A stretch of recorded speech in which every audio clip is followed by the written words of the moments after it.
Hey everyone and welcome back to my channel. New patch notes have just landed, so let's take a look at what's in store. Strike from the canopy with Gloom Land Rovers. Heed these words, adventurer. Since our last content update, you've celebrated the Feast of Valenti and preserved your power with the Amberclad Battle Pass. Our next content update provides a glimpse of the next major update and a new Battle Pass. The generals of the Burning Hells have unleashed their most clever magic, the ability to alter time itself. Starting on March 20th, the server time will move forward an hour for North and South America during maintenance to account for the end of daylight savings time. Seeds of Madness limited time event. Whispers of counsel from trusted courtiers prove to be your most important advice to heed, yet emerge as a key path to your own undoing. From March 13th at 3 am server time to March 24th at 2:59 am server time, players level 30 and above can glean delicious details from our next major update by completing events over multiple days to earn this preview. While Seeds of Madness is active, you'll receive a 100% bonus to any experience earned from completing ranks of the Battle Pass. Log in to claim rewards unlocked on days 2, 4 and 8 and by completing daily tasks that lay before you. Season 37 Battle Pass, Gloom Land Rovers. Equipment and technique alone will not salvage a hunt in the Charvel Wilds. All successful rangers give themselves to the land. The Season 37 Battle Pass stalks into Sanctuary on March 13th at 3 am server time, consisting of 40 ranks worth of rewards such as crests, hilts, legendary gems and more.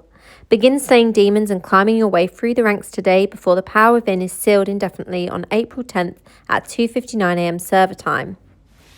Valiant Guardians returning events. The price of Valiance is the experience earned from dispatching your foes or falling to their blade.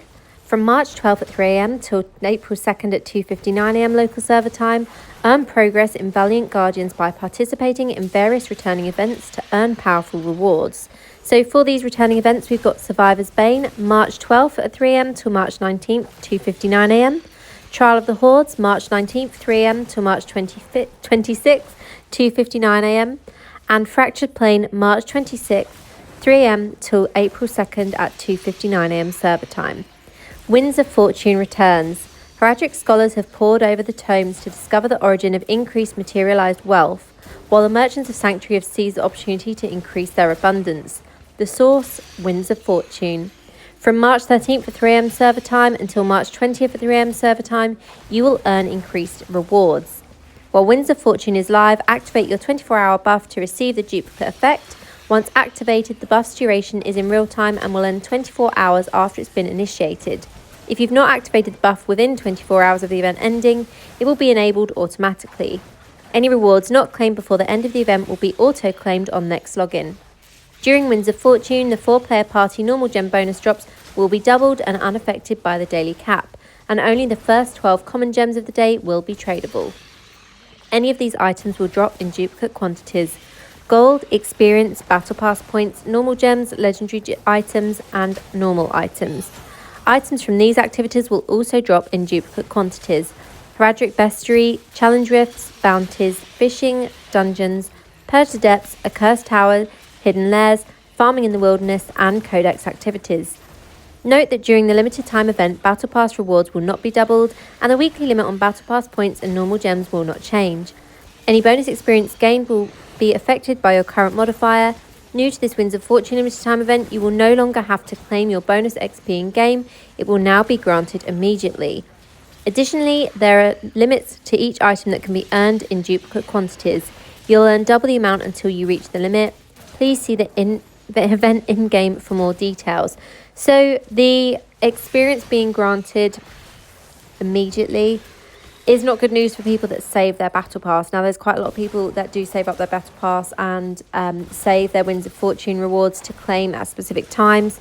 So that's kind of frustrating if you activate the modifier and then have the experience granted to you, especially if you're saving up towards a huge Paragon jump. Obviously, this doesn't apply on this occasion, but if they continue doing the event in the same way and it's active during one of the big Paragon jumps, so when we get to Paragon, whichever the next big Paragon level is, Paragon 800, there's it's going to upset a few players, I think, but I mean, I don't really care because I normally claim my event rewards straight away anyway. The balance changes below will be effective everywhere in Diablo Immortal. Necromancer, Death Disseminates, Grim Scythe, cast range reduced from 8 to 6 yards. Enemies with Reaper's Mark that are more than 10 yards from the caster will lose the mark. And Tempest, Coral Shank, Crosswinds, wind blades now fire in a straight line and no longer track. Feature updates. Now this one is something that a lot of people are going to be excited for, and I found this out a few days ago. So set item drop changes. All exceptional set items now drop with a maximum number of sockets. This means that your set items with 3 attributes and 2 or 3 magic affixes will always have 3 sockets. For the set items you already own, they'll be retroactively updated to the maximum amount. So any set items that already are exceptional with regards the attributes and magic affixes, they will now always have 3 sockets if they were one that were available as a 2 or 3 socket item. So this is a really positive update. It's something that's long overdue, and it also means we hopefully won't be wasting as many wisps on trying to craft those perfect items. Item Reforge loadouts. We're adding one more loadout to the Reforge, increasing the loadout capacity to 3. I thought that we had item Reforge loadouts. Oh, okay, so yeah. So if you have different Reforge bonuses for your builds, so I have one Reforge loadout for PvP and one for PvE. We now have the capacity to have 3 of those, so you can have a different one. So you could have 2 different PvP ones, which is quite a good idea. Also means you can test out different Reforge bonuses from the different sets that are available. So obviously you've got like Wildfire, Vengeance, etc. So that's quite a good update for the reforging there as well. Challenge Dungeon Potions update. After reviving in Challenge Dungeon, you'll now recover all 3 potions instead of none at all. So that's also a benefit, because sometimes in Challenge Dungeons the difficulty can be quite hard, or you might have someone that keeps dying. Like quite often if you're doing it with randoms, you might have one person that's kind of below the combat rating, so they won't have to wait for their potions and they won't have to keep being revived, because they'll actually have their potions there ready to use.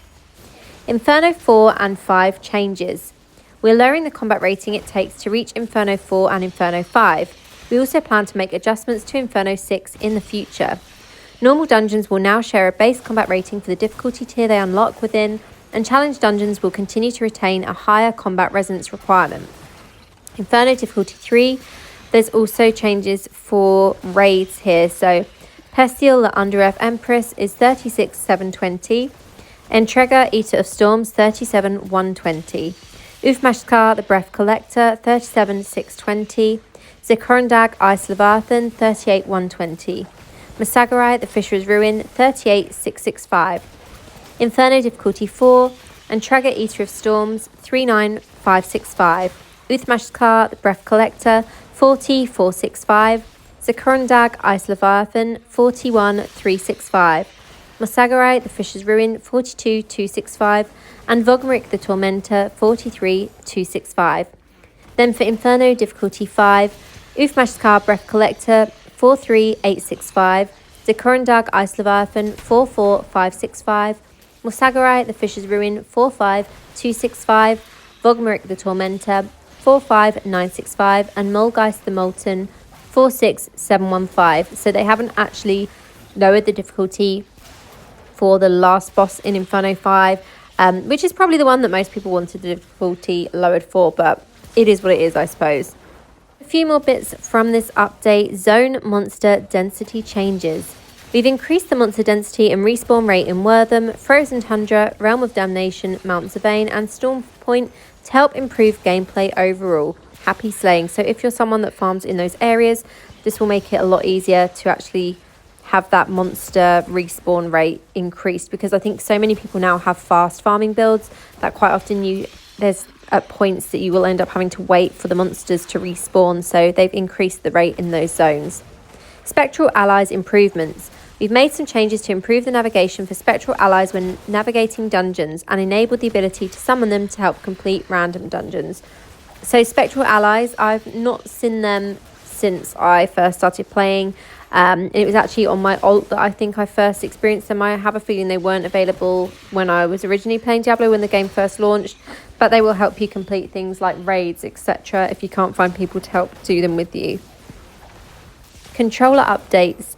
We've added several button mappings to controllers for common actions used in dungeons, which should improve the overall gameplay flow for players using controllers. Diablo boss challenge reward visibility. To help players understand they can earn powerful items by defeating the Lord of Terror weekly, we've added information to the quest bar to make this clearer. Additionally, the codex has been updated to display the number of times Diablo can be defeated each week. Apprentice Jeweler improvements. You can now craft up to 10 legendary gems or eternal legendary crests at one time at the Apprentice Jeweler.